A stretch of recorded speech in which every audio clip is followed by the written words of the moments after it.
Hello, everybody. Pastor Hans here, and welcome to the Daily Dose. Hey, this week on the Daily Dose, we are continuing a theme here at Calvary that is our theme during this season as we get ready for Easter. And the theme is this: heart matters. Heart matters. Here's what we believe. Your heart matters. Those things on your heart that you keep kind of hidden in your heart, those heart matters matter to God.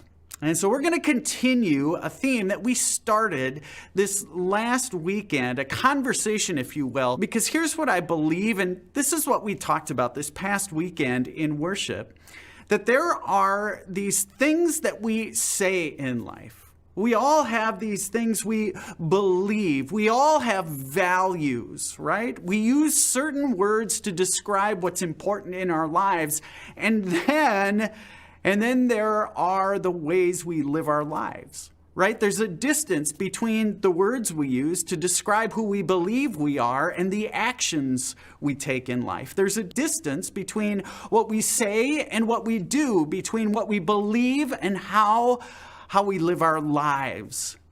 That's one of those things that we keep inside our hearts, because when there's that dissonance or when things are out of sync, we feel it in our hearts. And we don't live the full life that God wants for you and me. You see, God wants you to live a full life. And so we're going to continue that conversation this week. And to start, here's what I want you to do. I want you to imagine for a minute. I want you to imagine a world where everyone likes you, everyone admires you, everyone approves of you, everyone thinks you are the best person in the world. None of your relatives, none of your friends, they ever disagree with you. They think you are right all the time. Folks, I hate to tell you this, but that world does not exist. It's not ever going to happen. It is impossible. I hate to break it to you, but it's never going to happen.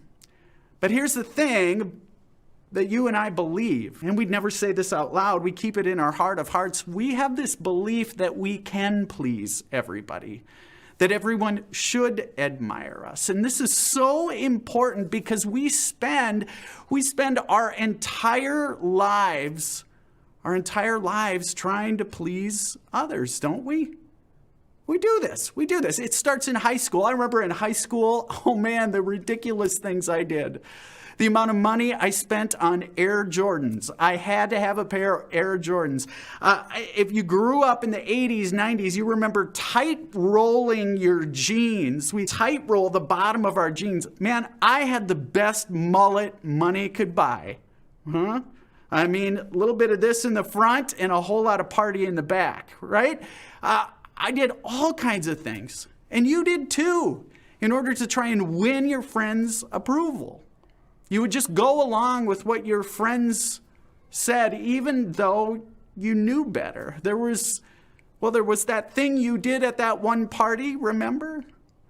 And I would love to say that as adults, right, we leave that all behind, but the truth of the matter is we continue, right? We buy stuff we can't afford, or maybe more subtly, we try and win the approval of others by the things we don't say in public, by the things we don't take a stand on. Because for every one of us, regardless if you're 13 or you are 90, there's this voice in the back of our heads that's constantly saying, what do they think of me? What do they think of me? What do they think of me? What do they think of me? Well, you know this. We want to please everyone. While all the while, if you consider yourself a Christian, isn't it ironic that there's really only one person whose opinion really matters? If you consider yourself a Christian, the only one whose opinion really matters is God's opinion, isn't it? I mean, the truth of the matter, this God who created you, who said, you are mine, isn't it true that God's opinion is really the only one that matters? And so here's what I want to wonder with you about. Two things. First, you know this. You can't please everyone, but you can always please God. You can't please everyone, but you can always please God. There was a guy by the name of Moses. And Moses, he grew up his entire life in the home of Pharaoh. And what's interesting about the life that Moses lived, growing up in the home of Pharaoh, is he had every comfort in the world. He had access to being the most popular kid in his class. But what we're going to find out is that for Moses traded in comfort to follow the calling God had for him.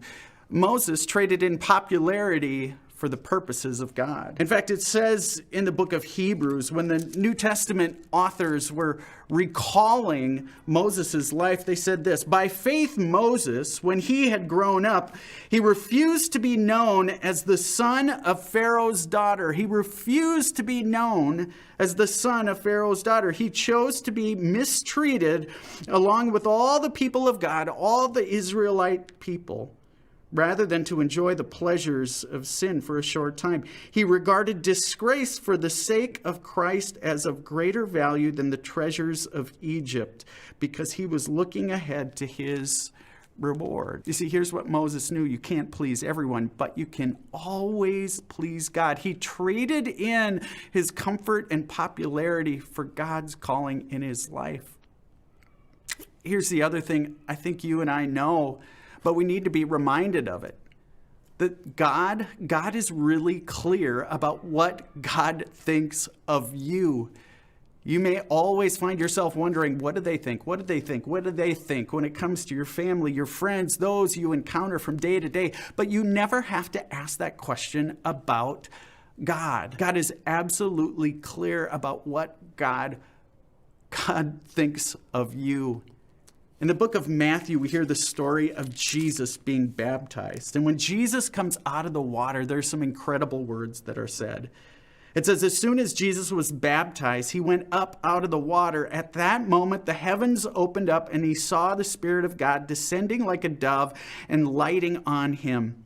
And a voice from heaven said this: listen, this is my Son, whom I love. With him I am well pleased. This is my Son with whom I am well pleased. Friends, in your baptism, you have a God who looks at you and says the very same thing that God said to Jesus. God says, you are my daughter.